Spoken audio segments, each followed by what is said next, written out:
Arpita, you can start. Okay. Om Shri Dhanvantaraye Namaha, Om Shri Gurudeva Namaha. A very good evening to one and all present here. Myself, Dr. Arpita, member of Jignasa. Jignasa is a pan-India initiative exclusively dedicated for Ayush students and Ayush educational system, with the aim of safeguarding medical methods and theory that come under Ayush. Jignasa implements various students-oriented and society-beneficial activities. Jignasa, with its motto, Learn Ayush to practice Ayush. Today, Ayush is gaining prominent portion in the global health system. So then, there is a need to empower our educational system towards this global challenge. For this, Jignasa is trying to bring together the medical students, teachers, doctors, and administrators of Ayush systems together in order to bring the desired changes. In ancient India, young seekers would approach learned sages and, and our burning desire to acquire knowledge and excel in their chosen path. The sages, in turn, would not only teach them but also prepare them to apply their learning effectively in real life challenges. Inspired by this timeless tradition, Yashasvi Bhava, prepare, perform, and prosper. This has been designed as a beacon of guidance for second year BMS students. This program is our modern day Gurukul, a comprehensive exam oriented series tailored to help the second year BMS students master every subject with the support of expert professors. With the features like dedicated doubt solving sessions, model question papers, practices, and daily classes aligned with CBDC curriculum, Yashasvi Bhava ensures you are not only just prepared for the exam but empowered to excel it. Let's begin the journey of preparation, performance, and prosperity. And I am immensely happy to welcome our today's guest speaker, Dr. Harini ma'am. Welcome you, ma'am. Dr. Harini ma'am has completed BAMS and MD from Government Ayurvedic Medical College, Bengaluru. Currently, ma'am is also pursuing her PhD. And ma'am is associate professor from the Department of Dravyaguna at Sri Dharmasthala Manjunatheshwara College of Ayurveda and Hospital, Hassan. Ma'am has published the textbook of Dravyaguna Volume 1 and also Volume 2. And also, ma'am has been awarded as SDM Guru, that is the best award guru at Hassan College of Ayurveda. Over to you, ma'am. Yeah, thank you, Dr. Arpita, for the kind introduction. Without wasting much time,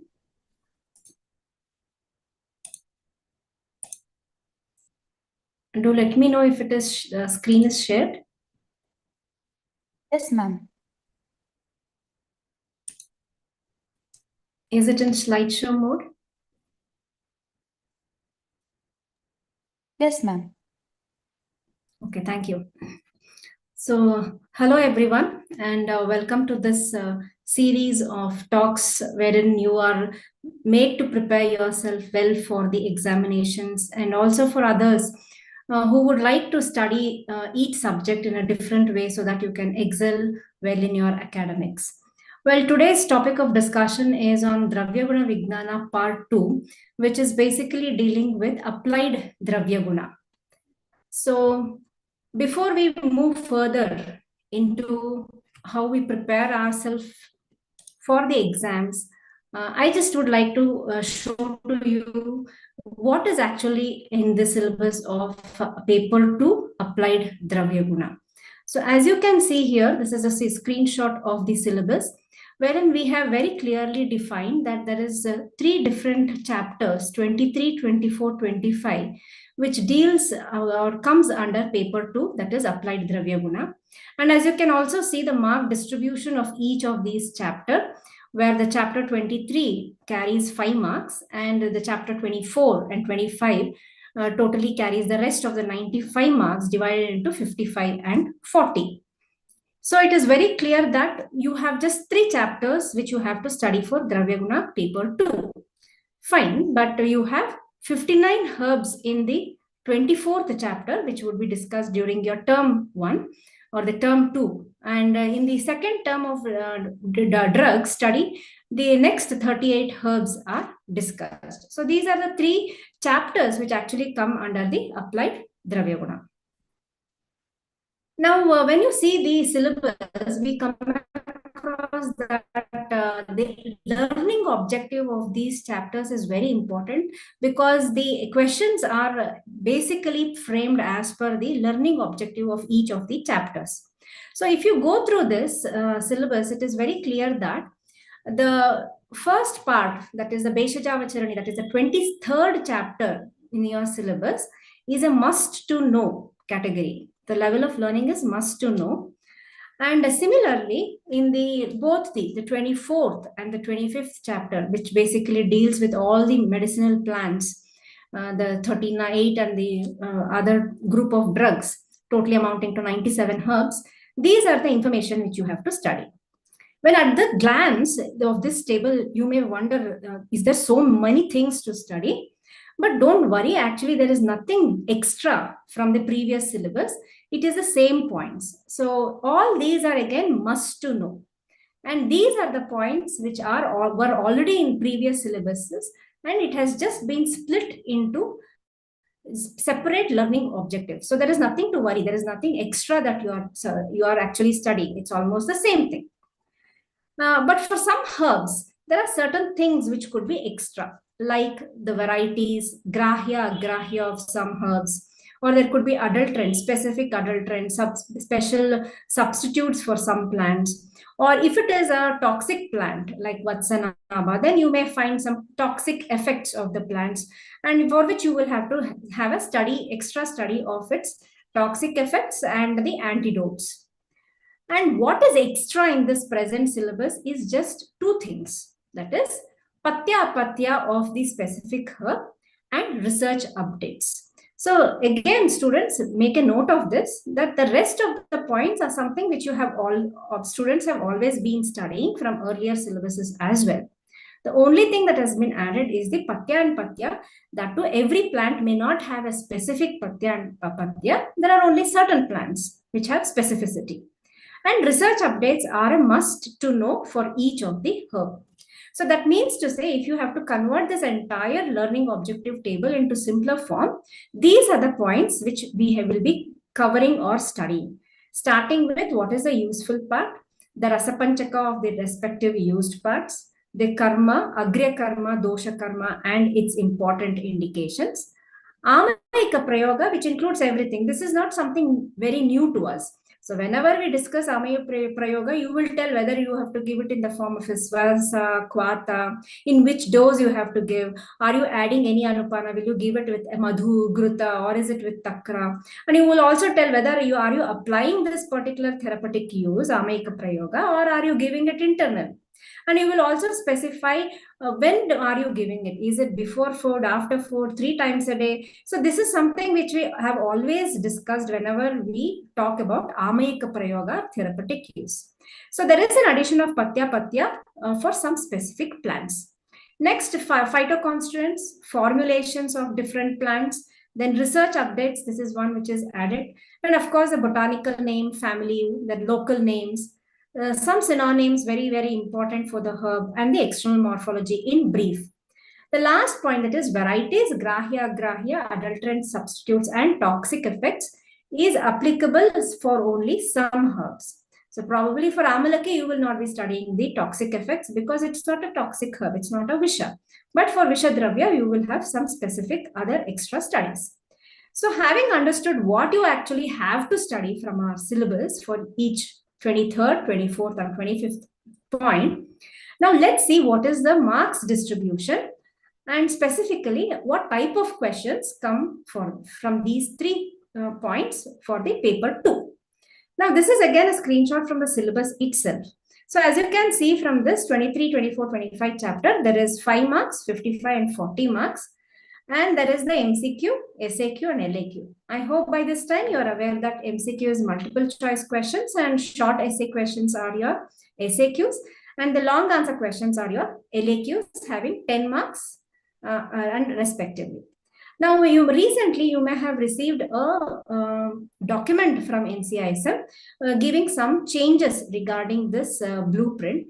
So, as per that recent document which has been received from NCISM, we find there is a small change in this, especially in the chapter number 23, where earlier there was one MCQ. Now there is no MCQ from the 23rd chapter, but there is an SAQ from this chapter.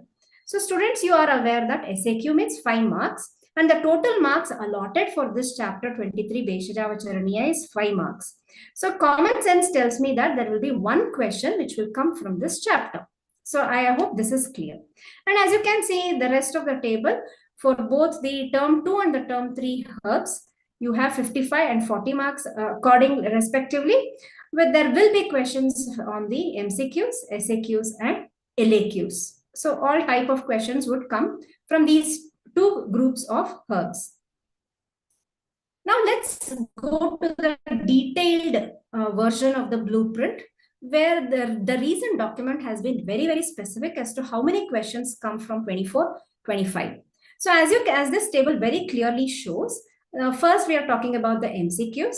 So totally you have 20 questions, and they have divided here very clearly. There will be 10 MCQs from the term 2 portions, that is the 24th point, and 10 MCQs from the 25th point, that is your term 3 portions of herbs.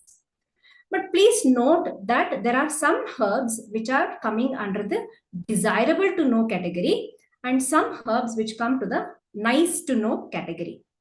Remember that from the nice to know category of herbs, there will be only MCQs.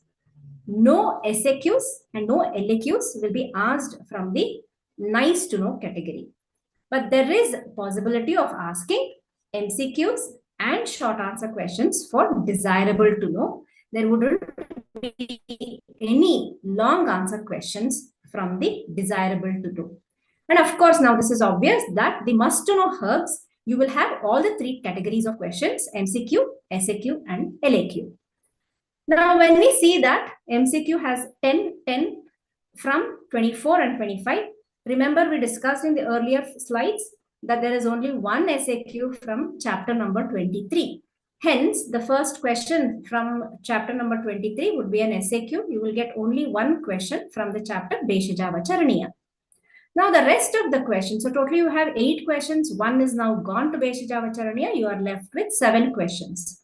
So, as per the blueprint now, there will be 5 SAQs from chapter number 24. That means your term 2 portions of herbs. And 2 SAQs from the term 3 herbs which you have studied. And finally, moving on to the long answer questions, there are totally 4 LAQs, of which 2 LAQs come from 24th, that is the term 2 portions, and 2 LAQs come from the term 3 portions of herbs. Having said all these division of the number of questions you get, the weightage for each of these chapters, now let's see or summarize this to make it very simple for you. Bheshajavacharaniya, you have only one SAQ which carries 5 marks. Now the term 1, that is your term 2 groups of in the syllabus, will have 10 MCQs, 5 SAQs and 2 LAQ.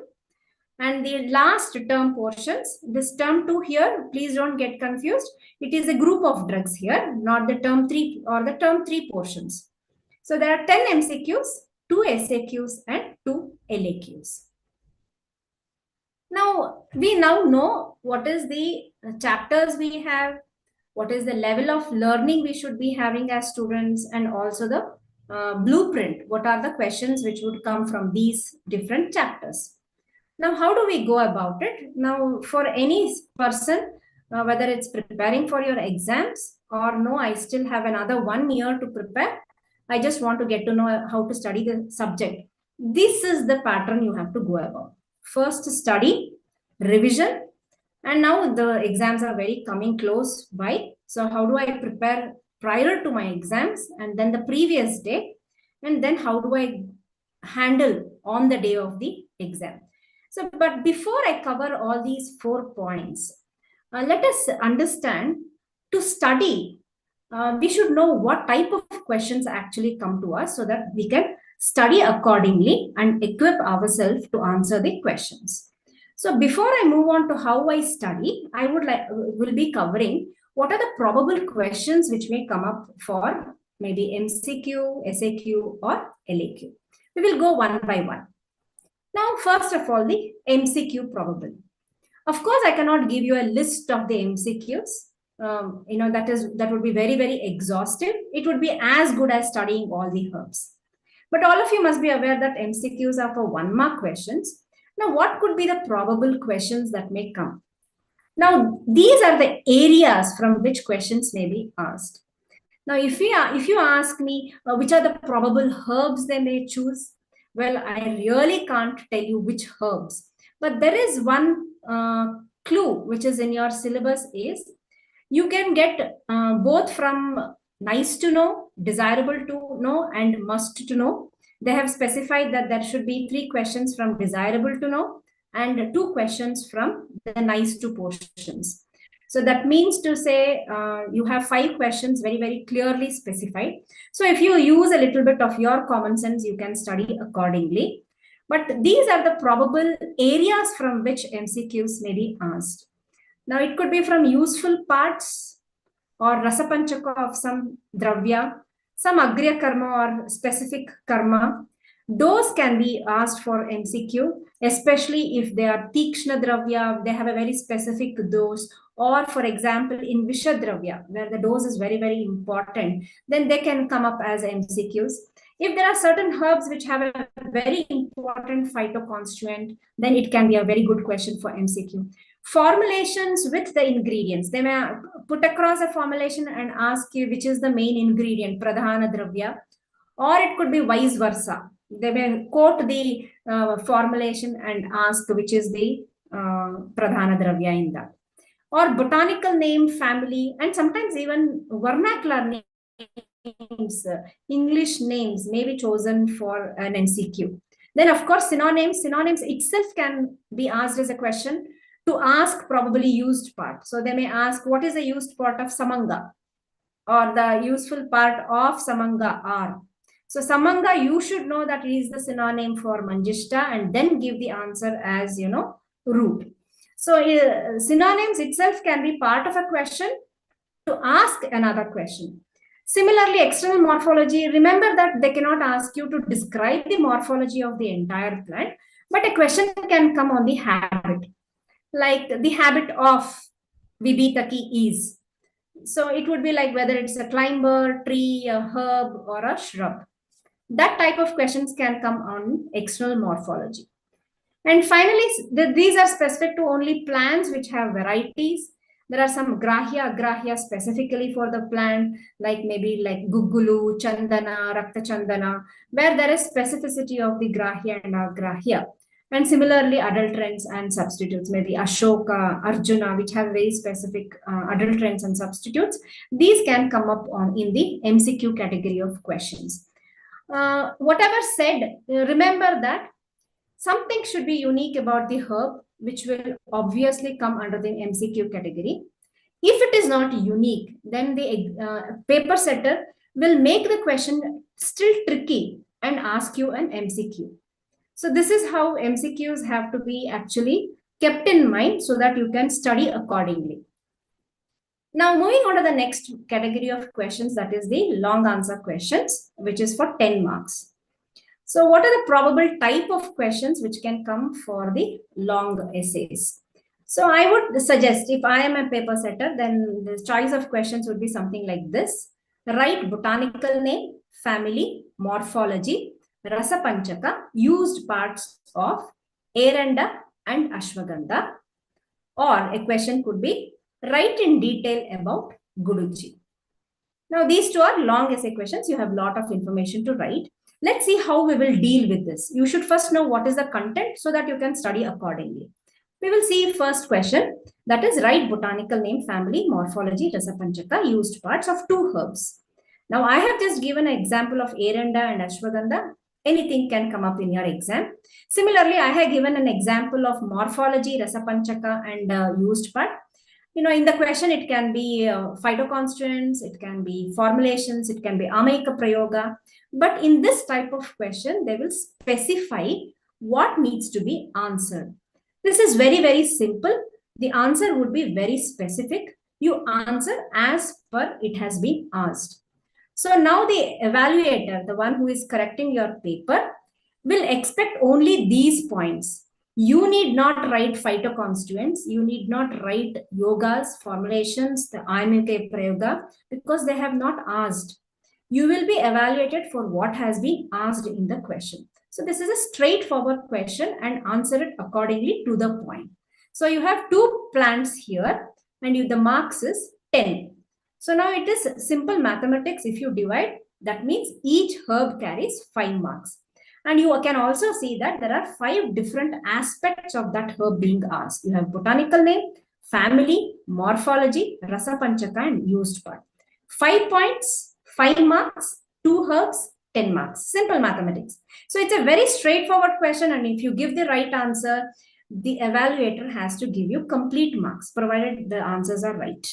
So this is how you would be approaching a question which has a specific points being asked in the question itself. Now, if the question is something like very, very broad, write in detail about Guruji. So now here everything about the herb has to be explained. And since this is a long essay question, you cannot skip any point. Everything is expected out of it. They have not specified what you have to write. And hence you would start obviously from the botanical name, family. You would give a few vernacular names, local names. Then at least 4 synonyms with the meaning. Though we don't expect that you give the Sanskrit nirukti of all the synonyms, at least write the synonyms, probably of Guruji in this example. So you would write Chakra Lakshanika and tell what is the meaning of it. Or would you write Kundali, Mandali? What is the meaning of that? If you can write that in English, that is enough with the meaning. Then morphology. Students always remember, whenever you are writing morphology of any plant in any question, it should always be accompanied with a sketch of a diagram or a diagram.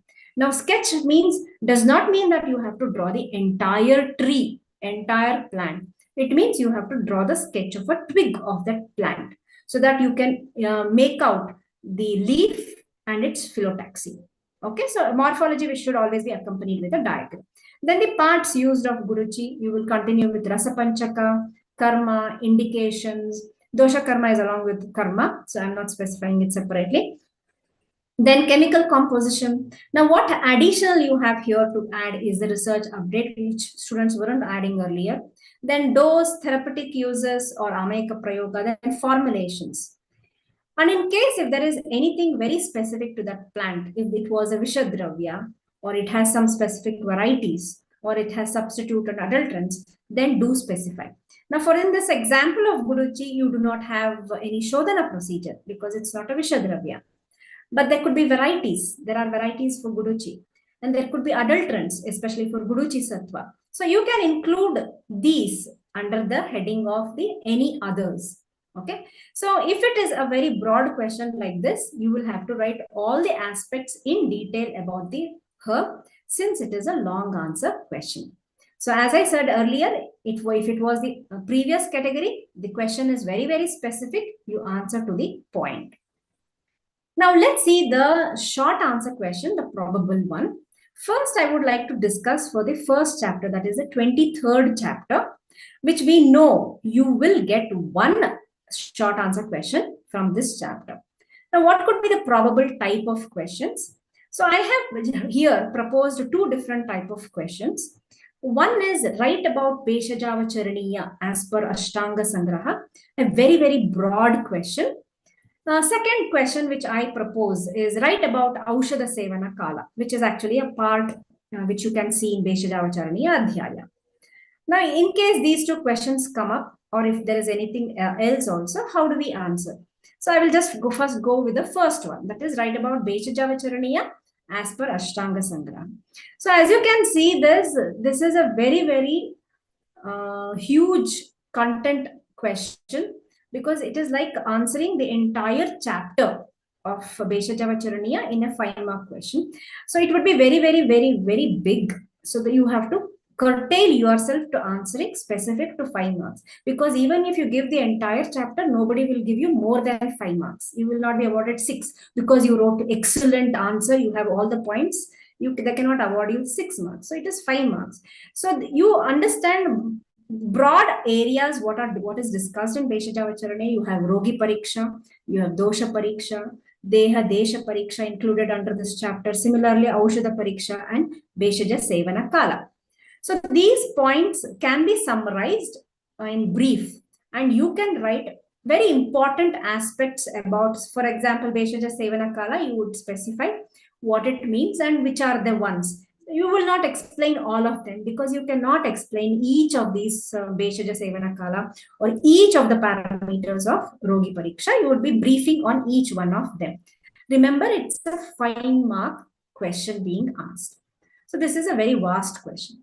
Now, if you narrow down this question, you will get a question something like, write about Aushadha Sevana Kala.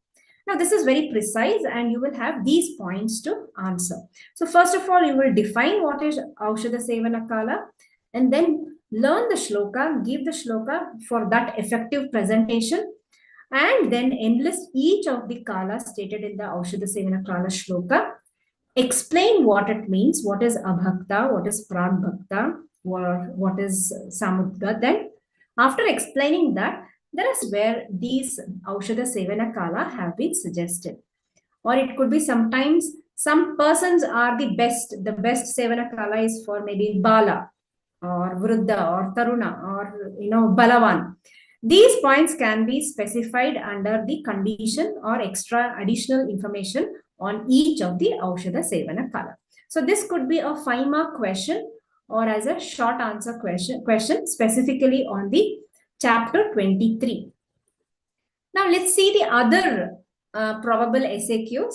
The rest of them will obviously come from your 24th and 25th chapter, that is the 2 terms herbs, the entire 97 herbs.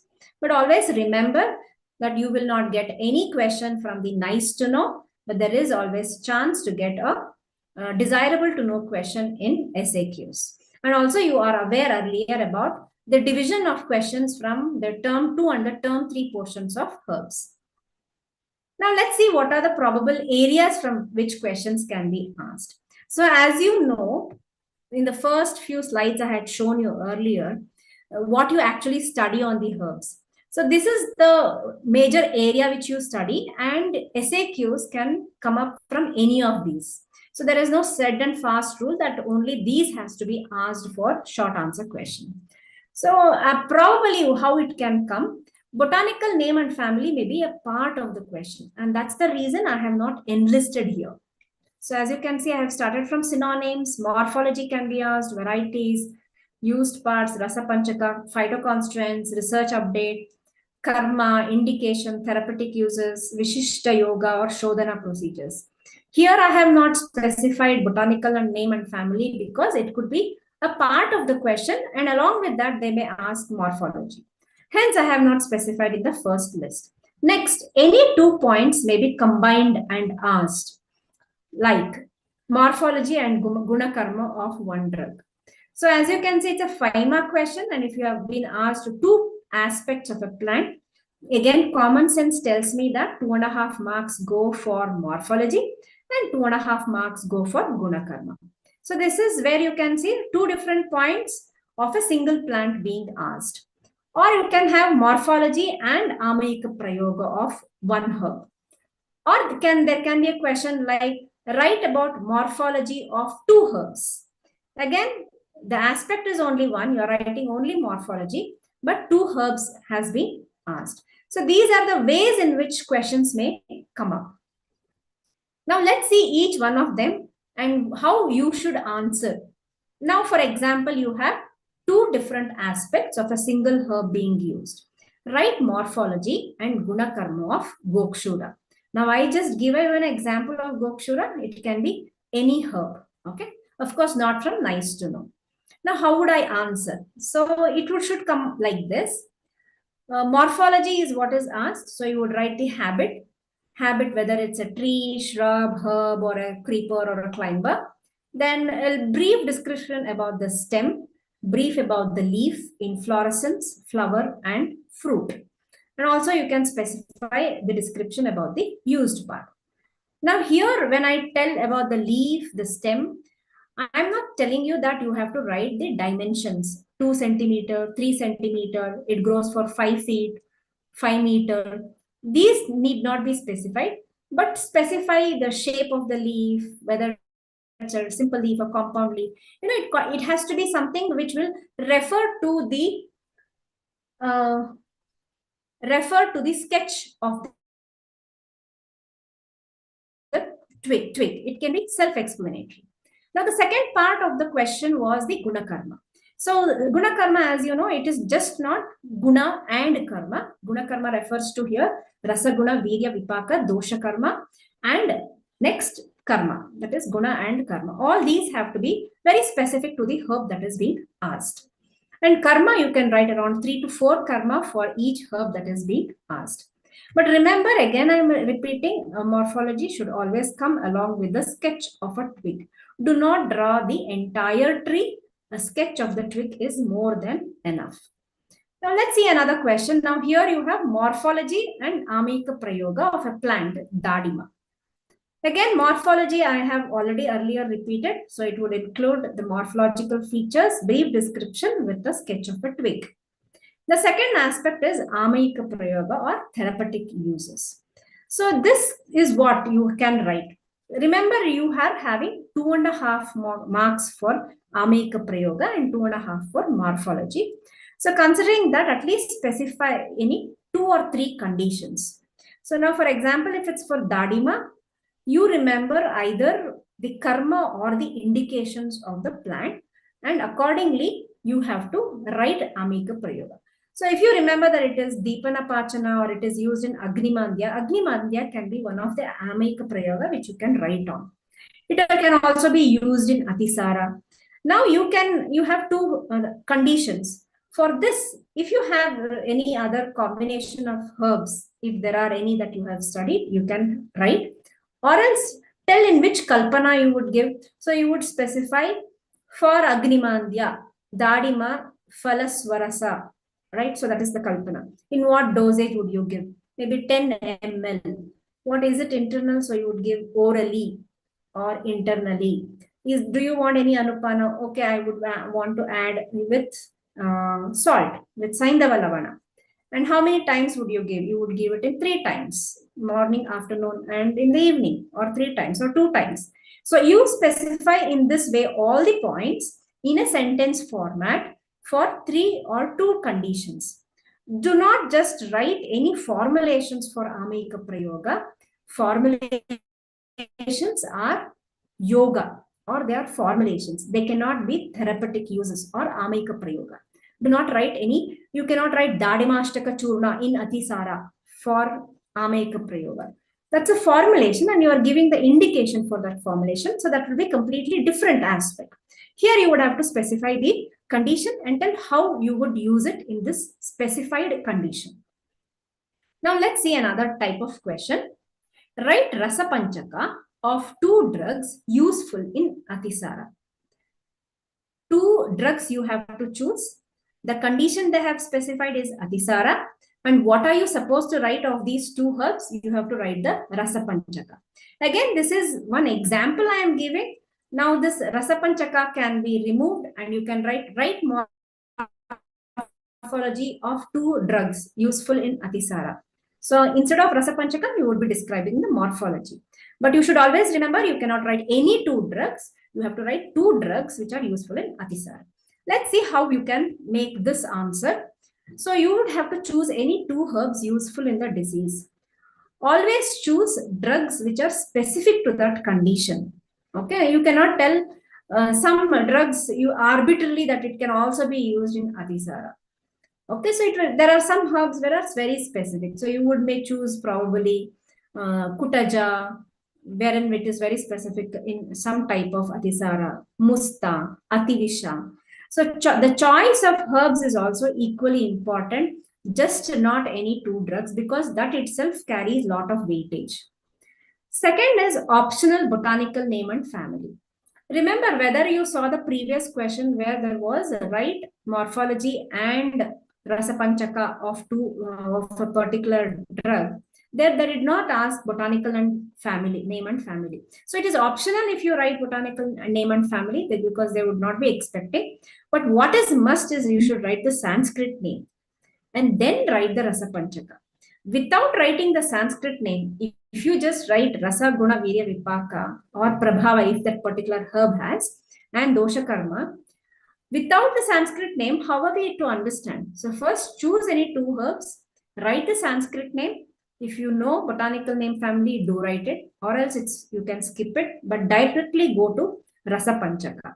Since here two drugs are asked, you have to write the Rasa Panchaka of one after the other of two herbs. Now let's see another type of question which can come up. Write Amayika Prayoga, that is therapeutic uses. Now they have specified conditions here. How many conditions are there? As you can see, there are 5 different conditions. So obviously, what is the understanding?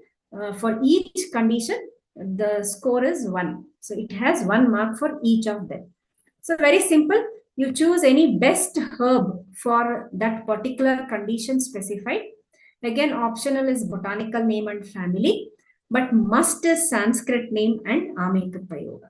So just don't write just because it is Shwasa, give Arka in Shwasa. Which Arka and how to give? Whether it is Prakshalana or am I supposed to give it internally or am I giving it through nasal route? Is it some form of Nasya? You have to be very specific. Hence, Amayika Prayoga, you have to follow the same rule. The condition is specified, but you have to elaborately tell what is the form in which you are giving, how many times are you giving, what is the dose, and for what duration. And if it requires any anupana, do mention that. So there would be 5 different conditions, and you will write one specific Amayika Prayoga of a herb for each of these conditions. Now, let's move on to another type of question which can come up for a 5-mark question. Now, here you have Shodhana procedure for Vatsanaba and Gugulu. Similarly, it can be any other Dravya, but of course, there should be Shodhana procedure. Not all Dravyas have Shodhana procedure, only something which is very Tikshna or Visha Dravya have Shodhana procedure. So, they may come up as questions. And again, Shodhana can be part of another question as well. Like they may ask you a question as write botanical name, family, used part, and Shodhana procedure of Vatsanaba. So accordingly, the marks will be divided. But you are asking, you have been asked only one herb. Now, in case the question is something like this, what do I write? I have to write the Shodhana procedure. Again, the optional is the botanical name and family, but it would be very nice if you write them because it creates an impact for the evaluator. And then describe the Shodhana procedure in detail. In detail and describe is very important. Remember, this is not a 2-mark question. You cannot just write Dola Indra Svedana with Gokshira. No, do explain what has to be taken, which is the part has to be taken. Where do you put it? You all know the Dola Yantra Svedana. So you specify the Dola Yantra Svedana, then write which is the Dravya to be, the media which has to be taken. Maybe it could be Gomutra or Gogruta or Triphalakvata. Specify the duration and then what is the next step you have to do. If you describe all these in the Shodhana procedure, then it is worth for 2.5 marks. If you just give a phrase as Dola Yantra Svedana in Gomutra and still you expect 2.5 marks for that line, I think it is too much. Okay, so do give a description for that. Now, other 5 marks which can come from any of the herbs, whether it's your part 1 group of drugs or the part 2 group of drugs in term 2 and term 3, some things can come like method of preparation, maybe like method of preparation of Rasanjana, can be part of a question or a 5-mark question itself. They may ask the botanical name, family, used part, and method of preparation of Rasanjana. You know, some questions can come up like that. Method of collection. There is specific method of collection for some herbs, not all of them.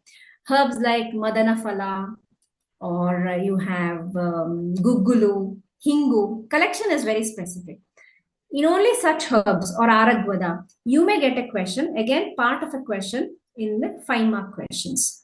Genuinity tests for certain herbs, not all of them. For example, in Chandana, you have a genuinity test, or the Prashasta Lakshana for certain herbs.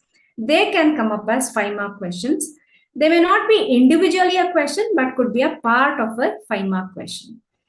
Or another type of question which can come across is general question on any herb, like write about Jyotishmati. So now they have not specified what you're supposed to write.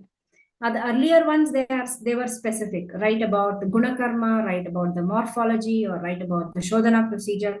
Now, if a question like this comes, write about Jyotishmati, how do you go about? So my suggestion is, since this is a 5-mark question, this is different from your LAQ. Remember, we discussed about Guruchi, where everything had to be written, but that was for 10 marks. Now, this is for 5 marks, so you can restrict yourself to writing botanical name family, a few synonyms, important ones. Then again, the morphology, Swarupa or morphology of the plant. Of course, it has to be along with a diagram, a sketch of the plant. Then the important used parts of that particular plant, followed by Rasaparchaka, Karma, indications, and 1 or 2 yogas. Or you can write even the therapeutic uses. Remember, it's for 5 marks. There will be both restriction of your time and space. So you may be knowing everything about Jyotishmati, but you cannot spend so much of time and neither space in the answer script. So if you could answer these points, this is more than enough for 5 marks. This is especially for a very general question like this. Otherwise, and if the questions are specific, you can stick to what the question asks and answer to the point. Now we have discussed MCQs, LAQs, SAQs, what are the type of questions may come, and what should be the content of the answers. We also have seen from the blueprint and the syllabus, what is the weightage for each of this, what is the must to know, the desirable to know, and how is the marks distribution. Now, having understood everything and also what should be the answering, now we will see how we will study and further go into revision the previous day and during the examination. Now, first one is the study technique. Now, there can be 2 different situations. One situation is, I still have 1 year in my career of 2nd year. I am still in the starting part, but we have already entered into term 2 and I am studying herbs. And I want to know what is the common study technique. There is a second situation where I am now at the tail end of my 2nd year and I am facing my exams in another 15-20 days or probably 1 month. Now, how do I study? I would be touching on both the parts and I will suggest a few techniques. Of course, it is left to the students to choose from. First of all, this is for the second category of students who are at the tail end of the year and are about to face the exams. Go through the herbs list, its content and volume to study. Content, remember the previous questions, the probable questions we discussed, that is the content, okay? And the volume to study. Probably you are very good at some herbs, you studied for your PA, and you are very comfortable with some herbs, but you are not at all touched the term 3 portions. So you should understand individualistically the volume to study for at this junction. Now, my suggestion is divide into smaller portions for a few days. Now, you cannot ask me how many days. That would be as per your available time. If you have just 15 days, then whatever herbs list you have to divide it into 15 days. If you tell, no, I have 1 month, fine, then you have 30 days, divide the entire volume into smaller bits, smaller portions, divide into 30 days. No, I am very, very fresh into 2nd year. I've just completed my term 1. Then you have an entire 1 year. Accordingly, you can study along with the syllabus being completed in your college. So it depends on how much time you have at your disposal to study. Now, this is one hard and fast rule. Read and revise every day. Whether it is 1 year to have students or no, I have just 1 month, for both of them, read and revise every day. There is no other shortcut method for studying Dravyaguna 2. Read as many herbs as possible in a very short duration. Okay, so do not say that, ma'am, I studied for 1 hour, entire day I studied. I took 2-3 hours to study Amalaki. Next day morning, I open, I don't remember anything. This is the statement of many students. So, my suggestion is don't spend so much of time for one herb. Instead, read as many herbs in a short duration. Then you may wonder, I studied for 2 hours, I don't remember anything. Now you're telling study as many herbs as possible. How will I remember? Well, the idea is on revision. You read as many herbs as possible, but revise every day. That way, you will be able to remember and recollect every time. So, another important thing is support your study.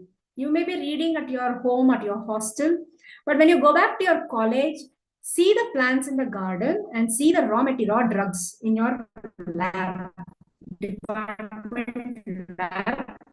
You have to support whatever you have studied in the room. Or else, in the present day, you have the entire world in your hand. You will browse a lot of things, right? Instead, when you are studying after finishing one herb, just type the botanical name of the plant you just finished, see the pictures, see the morphology, see the used parts, picture of them, and try to revise what you study. That also can be done. It's not necessary that you have to go to the department at midnight and see the herbs, go to the garden at night or evening. You can have other resources as well to revise what you have studied. Then very important is revision. Revision is key to good memory, and not only to answer your questions in the final exam, but also for best clinical practice. Because when you go out later on as physicians, you would see obviously a lot of patients. You have to give some medicine to them. And whether you give a single herb or a formulation, they are made up of herbs. So you will be in the right and the best way if you are have a good knowledge of herbs to give the best choice of formulations or treatment for your patients. So always think that you want to study for your clinical practice, then your perspective of studying each subject will actually completely change. So this is a common study technique which everybody can follow depending on the time available to you.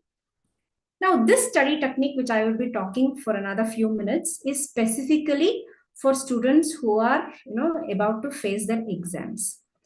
Depending on the number of days you have and the number of portions you have made, small bits of groups of herbs, my suggestions is like that. Consider day 1, you read 1 to 5 herbs in 20 minutes. You have to completely study 5 herbs in 20 minutes. So it's a very quick reading. And then just keep it aside. You can study any other subject, your choice.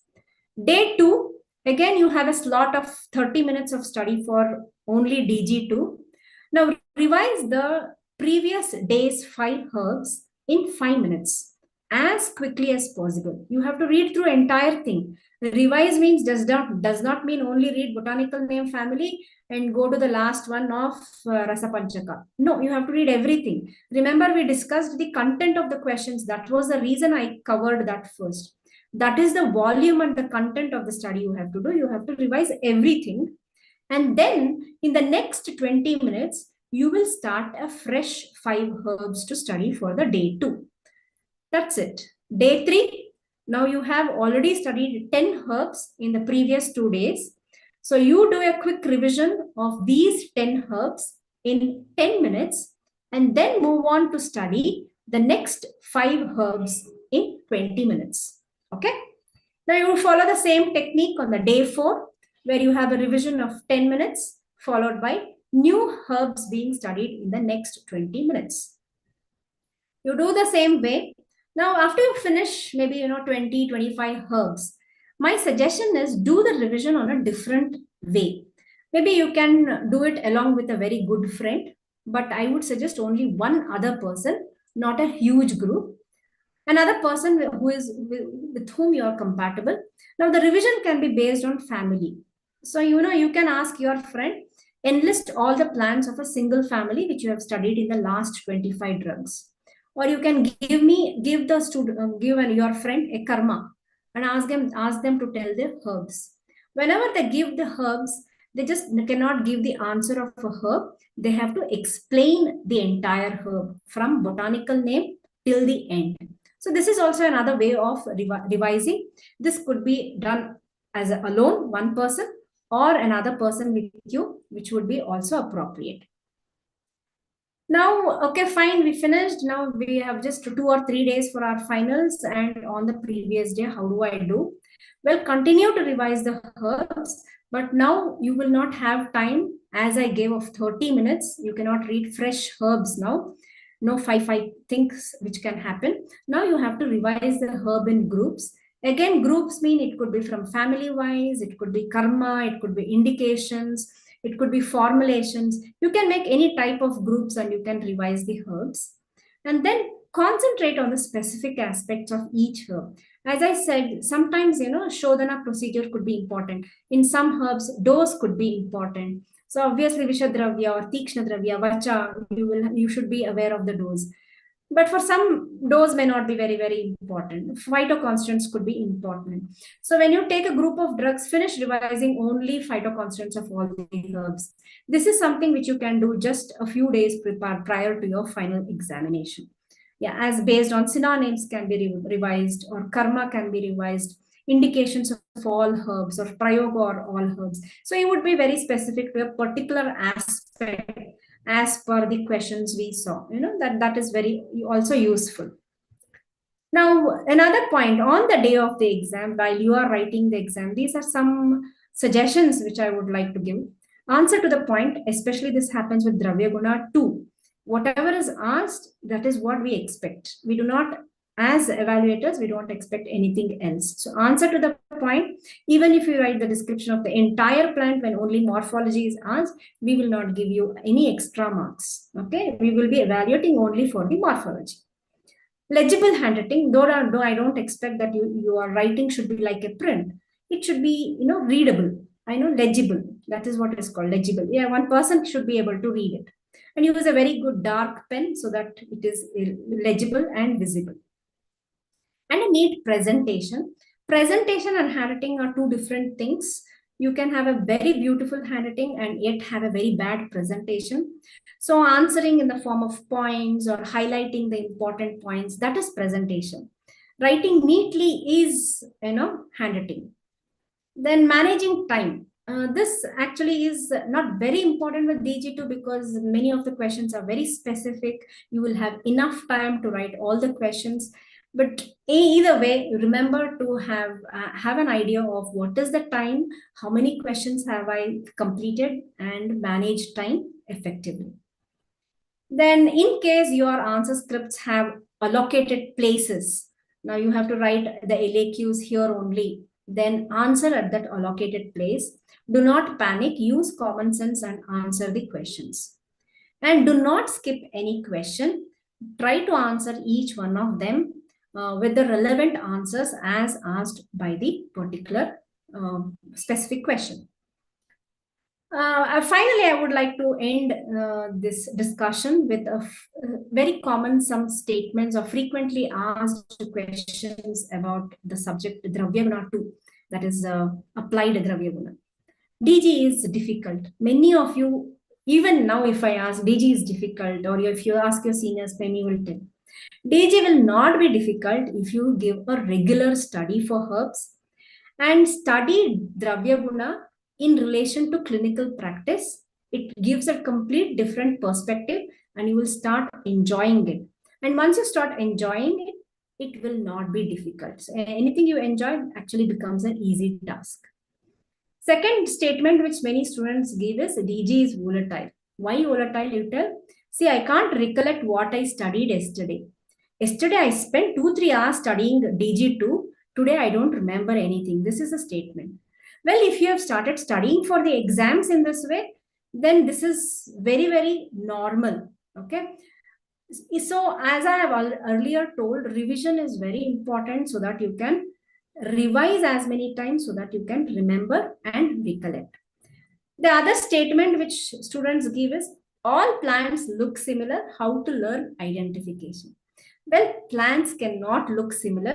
Nature is so diverse that no two things are similar in this nature. So this actually statement itself is wrong. But I will help you to the second part, that is how to learn identification. Well, each of your colleges have very good herbal gardens and very good departments. Go to the herbal garden, go to the lab, see the herbs, and study along with it. It gives you a better way of learning identification. And of course, nowadays you have a lot of other resources through which you can learn identification. Use all those resources and then study Dravyaguna. It becomes more easier, more appreciative, and more relatable to clinical practice. And another question which most students are waiting to get the answer is, which are the important herbs for exams? Well, there is no specific answer to this question. There are around 97 herbs for you. You have a very clear-cut blueprint given in your syllabus. So do go through these two, and every herb would be important because we have to ask questions from different aspects and from all of these herbs. So there is no, these are I cannot give you a list of herbs. These are important. You have to study all of them. There is no shortcut for this. So having said all this, the take-home messages I have for you students are, do a daily 30 minutes of reading and revision. Now this is for irrespective of whether you are about to face the examination or I am in the mid of second year. Do this for effective learning. Then consistency and perseverance is very, very important. Don't say you get from tomorrow, I will start studying for 30 minutes. You do for 3 or 4 days and then you leave it. Then there would not be any effect of your 30 minutes study, which you did for 4-5 days. You have to be consistent in your study, do it for a long period of time, and you have to be behind it, determined on this. Only then you can see the results.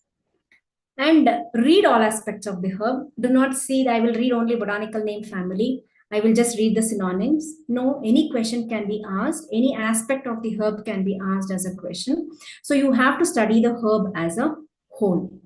And again, whatever effort you would put to study Dravyaguna will eventually help you in clinical practice, because as I told you earlier, your clinical practice is most, or I can tell you 99% of the time, based on some herbs and formulations.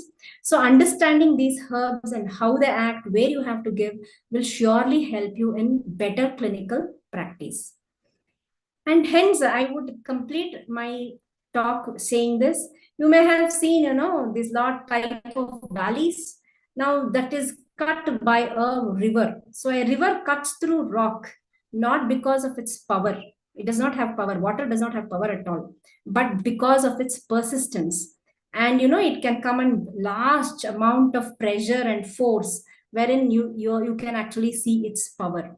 So it's persistence that makes a valley, or you can see that a rock is cut. If you do not understand this, at least for people who have seen this movie called as Shawshank, you will understand what is the meaning of persistence and being determined. So that is what is required for studying applied Dravyaguna.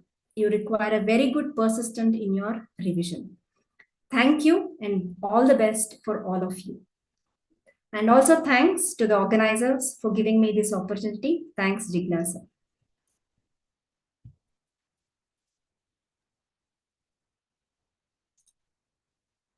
It's my privilege to extend a heartfelt vote of thanks to our esteemed speaker, Dr. Harini ma'am, for delivering such a informative session. And I am very thankful for the central team of Jignasa for constant support, and I would extend a heartfelt gratitude to the whole team of Jignasa. Thank you, ma'am. Thank you.